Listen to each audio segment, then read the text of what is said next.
Hello everyone, कैसे हैं आप सब। एक बार पुनः शिव कोचिंग क्लासेस पर स्वागत है। उम्मीद करता हूं आप सब अच्छे होंगे, मस्त होंगे, बेहतर होंगे, आपकी पढ़ाई बेहतर चल रही होगी।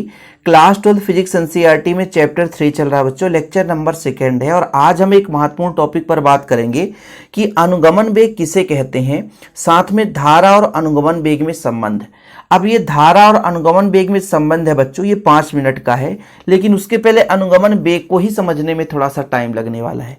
वैसे तो यदि इसकी परिभाषा देखोगे तो अनुगमन वेग वह नियत औसत वेग होता है जिससे मुक्त इलेक्ट्रॉन बाह्य विद्युत क्षेत्र के प्रभाव से किसी चालक में प्रवाहित होते हैं। यानी कहने का मतलब, जब हम किसी चालक पर विद्युत क्षेत्र लगाते हैं तो इलेक्ट्रॉन एक नियत वेग से चलने लग जाते हैं। उन वेग का जो औसत वेग होता है वही आपका अनुगमन वेग होता है। थोड़ा समझिएगा कि हमारे पास एक चालक है, जैसे हमारे पास एक PQ चालक है, इसमें हमने बाह्य विद्युत क्षेत्र मतलब बाह्य माध्यम से विद्युत क्षेत्र लगाया। तो विद्युत क्षेत्र इधर लगाया बच्चों, दिशा इधर है, तो इलेक्ट्रॉन जो मुक्त इलेक्ट्रॉन है विद्युत क्षेत्र के विपरीत दिशा में चलते हैं। तो इनका जो औसत वेग होगा, सभी जो जितने भी इलेक्ट्रॉन हैं उनका जो औसत वेग होगा वही अनुगमन वेग होता है। अब ये होता कैसे, इस पर हम चर्चा कर लेते हैं। थोड़ा सा 2 मिनट का समय दीजिएगा, क्योंकि 2 मिनट यदि आपने समझ लिया तो समझ लीजिए आधी कहानी आपकी कंप्लीट हो जाती है। बच्चों देखिए, कोई भी आपके पास चालक है, चालक में परमाणु होते हैं, ये तो पता है। जैसे हमारे पास PQ चालक है, इसमें मतलब लाखों परमाणु हैं, और जब परमाणु है तो उनके कोष होते हैं, और कोष के बाह्यतम जो भाग में इलेक्ट्रॉन होता है वो मुक्त इलेक्ट्रॉन के रूप में कार्य करता है। जैसे ये नाभिक है किसी भी परमाणु का, ठीक है बच्चों, ये आपका पहला कोष, दूसरा कोष, तीसरा कोष, ठीक है, चौथा कोष। अब जो अंदर वाले इलेक्ट्रॉन हैं वो नाभिक से दृढ़ता से बंधे रहते हैं। समझने की कोशिश करिएगा, यहां के जो इलेक्ट्रॉन होंगे, यहां जो इलेक्ट्रॉन होंगे वो नाभिक से दृढ़ता से बंधे रहते हैं, लेकिन यहां के जो इलेक्ट्रॉन हैं वो बिल्कुल बहुत ही कम आकर्षण बल से बंधे रहते हैं, जिसके कारण से ये आसानी से अपने निश्चित कक्षा से बाहर हो जाते हैं, कहीं ना कहीं इस स्थान को छोड़ करके। हालांकि उस चालक के अंदर ही रहते हैं, लेकिन परमाणु के कोष को छोड़ देते हैं। तो इन इलेक्ट्रॉनों को ही हम कहते हैं मुक्त इलेक्ट्रॉन। सबसे पहले तो मुक्त इलेक्ट्रॉन समझो ना, क्योंकि किसी भी चालक में जो धारा बहती है वो मुक्त इलेक्ट्रॉन के कारण बहती है। तो मुक्त इलेक्ट्रॉन किसे कहा जाता है कि भाई साहब देखो, कोई भी परमाणु है उसके बाह्यतम कोष का जो इलेक्ट्रॉन है उतना दृढ़ता से नहीं बंधा रहता, इस कारण से वो किसी भी दिशा में अपना स्थान छोड़ करके गति करता रहता है। इसी को हम बोलते हैं मुक्त इलेक्ट्रॉन। यानी किसी भी परमाणु के बाह्यतम कोष का जो इलेक्ट्रॉन होता है वो मुक्त इलेक्ट्रॉन होता है। इसको मुक्त क्यों कहते हैं, क्योंकि अपना जगह छोड़ देता है, इसलिए उसे मुक्त इलेक्ट्रॉन कहा जाता है। और इसके मतलब अपने जगह से छोड़ने का मेन कारण है नाभिक के साथ उतना ज्यादा आकर्षण बल नहीं रहता। यदि नाभिक के साथ उतना ज्यादा आकर्षण बल होता तो वो आपका मुक्त इलेक्ट्रॉन नहीं होता। अब ये जो मुक्त इलेक्ट्रॉन होते हैं किसी भी चालक में, ये अनियमित रूप से गति करते रहते हैं। एक एक स्टेप में आपको समझाऊंगा, बस थोड़ा सा ध्यान दीजिएगा बच्चों। मैं ये कह रहा हूं कि आपका एक चालक है, चालक का भाग बड़ा सा बनाता हूं, ये लो भाई, एक आपका चालक है, ये चालक है। अब इसमें मुक्त इलेक्ट्रॉन की संख्या तो खूब सारा है, खूब सारा मतलब लाखों करोड़ों, क्योंकि परमाणु की संख्या बहुत ज्यादा होती है। एक छोटा सा पदार्थ है, उसमें कितने परमाणु, परमाणु बहुत ही सूक्ष्मतम कण है, और इसमें लाखों करोड़ों परमाणु, तो लाखों करोड़ों मुक्त इलेक्ट्रॉन है। अब ये मुक्त इलेक्ट्रॉन क्या होते हैं, अभी कोई बाहर से विद्युत क्षेत्र नहीं, कोई इसको मतलब कोई भी बल नहीं लग रहा है इस पर, तो इलेक्ट्रॉन अनियमित रूप से गति करते हैं। जैसे यहां से चला, ऐसे चला, यूं चला, ये ऐसा गति करते रहता है, कोई मतलब नहीं है कहां जा रहा है। तो ये इलेक्ट्रॉन का बिल्कुल कोई डायरेक्शन फिक्स नहीं है, कोई डायरेक्शन फिक्स नहीं है, ठीक है। यहां से चला, ये डायरेक्शन गया, इस डायरेक्शन, फिर यहां, फिर इस डायरेक्शन, फिर इस डायरेक्शन, मतलब अनियमित रूप से पूरे चालक में घूमते रहते हैं वो इलेक्ट्रॉन, ठीक है। समझने की कोशिश करिएगा कि जब किसी भी चालक पर कोई विद्युत क्षेत्र हम नहीं लगा रखे हैं तो जो इलेक्ट्रॉन है वो अनियमित रूप से घूमते हैं, ठीक है। इसको हम बोलते हैं एक प्रकार से जो इलेक्ट्रॉन की चाल, ये तापीय चाल होता है, और तापीय चाल लगभग 10⁻6 मीटर पर सेकंड की कोटि की होती है। कई बार ऑब्जेक्टिव में पूछा गया है। अब यदि कोई पूछे कि मुक्त इलेक्ट्रॉन की संख्या कितनी होती है, जानते हो कितनी होती है? अब ये लगा लेना दिमाग, 10⁻29 इतना इलेक्ट्रॉन प्रति मीटर क्यूब में, मतलब 1 मीटर क्यूब, 1 मीटर क्यूब आयतन है, यदि 1 मीटर क्यूब आयतन है तो इतने इलेक्ट्रॉन होंगे उसमें। मुक्त इलेक्ट्रॉन की बात की जा रही है, इलेक्ट्रॉन नहीं, इलेक्ट्रॉन तो बहुत सारे होंगे लेकिन मुक्त इलेक्ट्रॉन की बात की जा रही है। और ये जो मुक्त इलेक्ट्रॉन है विद्युत क्षेत्र के अनुपस्थिति के कारण वो यादृच्छिक रूप से इधर उधर गति करते रहते हैं, ठीक है। और इलेक्ट्रॉनों की इस चाल को हम तापीय चाल कहते हैं कि कोई ना कोई ऊष्मा के कारण, कोई ना कोई एनर्जी के कारण, हमने बाहर से तो एनर्जी दिया नहीं है, तो इसमें तापीय एनर्जी के कारण कुछ ना कुछ वो गति करता रहता है। ये आपका मानना है कि भाई तापीय चाल है। और तापीय चाल होता है 10⁶ मीटर पर सेकेंड की कोटि के होते। तापीय चाल लगभग 10⁶ मीटर पर सेकेंड कोटि की होती है। ऑब्जेक्टिव में कई बार पूछा गया है। अब हमने यहां तक कंसेप्ट क्लियर कर दिया कि मुक्त इलेक्ट्रॉन है क्या, मुक्त इलेक्ट्रॉन क्यों गति करता रहता है तापीय चाल के कारण अनियमित रूप से। लेकिन जैसे ही विद्युत क्षेत्र लगाया जाता है बच्चों, जैसे यहां पे विद्युत क्षेत्र लगाया तो अब वो अनियमित रूप से गति नहीं करते, एक निश्चित डायरेक्शन में विद्युत क्षेत्र के विपरीत दिशा में। आपने पढ़ा है ना, धारा के विपरीत दिशा में इलेक्ट्रॉन बहता है। तो जैसे ही चालक के सिरों के बीच विद्युत क्षेत्र लगाया गया तो इलेक्ट्रॉन जो है, मुक्त इलेक्ट्रॉन अपने जगह को छोड़ करके आगे चलने लग जाते हैं। और जब आगे चलते हैं, देखिएगा फिर से एक डायग्राम बनाना पड़ेगा, मजेदार कहानी है। जो बच्चा पूरा पढ़ता है ना यार, उसको मजा आता है कि हाँ सर क्या पढ़ाए हो। जब पूरा आपको कहानी ट्विस्ट में तभी मजा आएगा, मतलब इस लेक्चर में तभी आनंद आएगा जब आप पूरा पढ़ोगे। अब जैसे यहां पर विद्युत क्षेत्र लगाया, विद्युत क्षेत्र की इधर दिशा है, इलेक्ट्रॉन जो अनियमित थे वो निश्चित गति में चलने लगे, भाई एक निश्चित दिशा में चलने लग गए। अब होता क्या है, जैसे यहां से ये उठा तो यहां पे धन चार्ज आ गया, यहां पे उठा ये धन चार्ज आ गया, यहां से इलेक्ट्रॉन निकल गया धन चार्ज आ गया, धन चार्ज आ गया। ये चार्ज आपका कहीं गति नहीं करता है, केवल इलेक्ट्रॉन गति करते हैं क्योंकि इलेक्ट्रॉन चला जाता है। अब पीछे से आने वाला जो इलेक्ट्रॉन है धन से टकराएगा तो उसका कहीं ना कहीं वेग कम होगा, सही है कि नहीं। अब सोचो कि इनकी वेग बढ़ती जाएगी, तो ऐसा नहीं है। इलेक्ट्रॉन आगे जाएगा तो जो इलेक्ट्रॉन निकल गया है वो धन चार्ज छोड़ के गया है ना, धन आवेश छोड़ के गया है। तो इलेक्ट्रॉन जब आगे चलते हैं तो आगे वाला जो इलेक्ट्रॉन वो धन आवेश छोड़ के गया उससे टकराता है, तो कहीं ना कहीं उसका चाल क्या हो जाता है, कम हो जाता है। तो फिर हम इसको मान के चलते हैं एक नियत औसत वेग, कि भाई इलेक्ट्रॉन चल रहे होते हैं, विद्युत क्षेत्र के विपरीत दिशा में इलेक्ट्रॉन चल रहे हैं, विद्युत क्षेत्र की दिशा इधर है, इलेक्ट्रॉन इधर चल रहा है, विद्युत क्षेत्र की दिशा इधर, इलेक्ट्रॉन इधर चल रहा है। लेकिन सारे के सारे जो मुक्त इलेक्ट्रॉन है उनका सबका वेग थोड़ा थोड़ा भिन्न भिन्न हो सकता है। ऐसा नहीं है कि एकदम सबके सब वेग बढ़ता जाएगा, भाई बिल्कुल तेजी से नहीं। आगे धन आवेश टकरा गया, थोड़ा संबंध हो गया, फिर गया, लेकिन उसकी डायरेक्शन फिक्स है।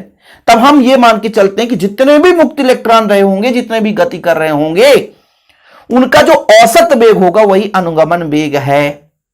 कोई दिक्कत तो नहीं है। यानी किसी चालक पर हमने वह विद्युत क्षेत्र लगाया तो वह विद्युत क्षेत्र के प्रभाव से जो इलेक्ट्रॉनों का औसत वेग है वही आपका अनुगमन वेग हो गया। ठीक है, अनुगमन वेग का मान होता है बच्चों 10⁻⁻4 मीटर पर सेकेंड। लिख लेना, 10⁻⁻4 मीटर पर सेकेंड, ये आपका अनुगमन वेग का मान होता है। और तापीय वेग, तापीय चाल होता है 10�6 मीटर पर सेकेंड। ये तापीय चाल है, ये अनुगमन वेग है। चीजें क्लियर। अब हम बात करते हैं बच्चों धारा और अनुगमन वेग में संबंध। वेरी वेरी वेरी इंपॉर्टेंट है। अब 8 मिनट लग गए, पूरा ट्विस्ट, भाई मजा आ गया होगा आपको, कहानी में ट्विस्ट आ गया होगा कि हाँ यार मुक्त इलेक्ट्रॉन क्या है, अनुगमन वेग क्या है। अब चलिए शुरू करते हैं। हमारे पास एक चालक है, इसमें हम बाह्य विद्युत क्षेत्र लगाते हैं, ठीक है, सही है कि नहीं। तो इलेक्ट्रॉन का गति होगा। अब इलेक्ट्रॉन कितने में से बहेगा, इतने क्षेत्रफल से। ये एरिया है बच्चों, यहां पर एरिया मैं बता देता हूं। इस एरिया से, इस एरिया का क्षेत्रफल, अनुप्रस्थ काट का क्षेत्रफल मैं ए मानकर चलूंगा, इस एरिया का क्षेत्रफल मैं ए मानकर चलूंगा, ठीक है। और इसकी जो टोटल लंबाई है मान के चलता हूं, कोई ना कोई लंबाई ले लो ना, तब ना पता चलेगा भाई कि लंबाई में टोटल में से कितना इलेक्ट्रॉन जा रहा होता है। तो पहले हम इस चालक का आयतन निकालेंगे। चालक का आयतन आसानी से निकल सकता है, कैसे जानते हो। यदि लंबाई और क्षेत्रफल दिया है, अनुप्रस्थ काट का क्षेत्रफल, तो इसका गुणा कर दो तो चालक का आयतन निकल कर आ जाता है। तो यहां पर मानेंगे, माना पी क्यू एक क्या है, चालक है जिसकी लंबाई एल है, अनुप्रस्थ काट का क्षेत्रफल ए है। तब चालक का आयतन कितना हो जाएगा बच्चों, ए एल हो जाएगा, ठीक। तो ये लिखना है बच्चों, यहां पर देखिए कि माना PQ एक चालक है जिसकी लंबाई L है और अनुप्रस्थ काट का क्षेत्रफल आपका A है, तब आयतन हो जाएगा आपका AL। अब देखो बच्चों, अब आपको यहां से कंफ्यूजन क्रिएट होगा ना कि आयतन AL क्यों ले लिए। देखो भाई, आयतन का होता है 3 भाग होता है इसमें। एक तो होता है लंबाई, और एक तो होता है चौड़ाई, और एक तो होता है ऊंचाई। तो 2 भाग आपका क्षेत्रफल और ये ऊंचाई मान लो L दिया है भाई, इसका क्षेत्रफल इसको ऊंचाई मान लो, तब इसका आयतन हम V तो मान के चलते हैं ना, टोटल आयतन AL ही होगा। ये हो गया।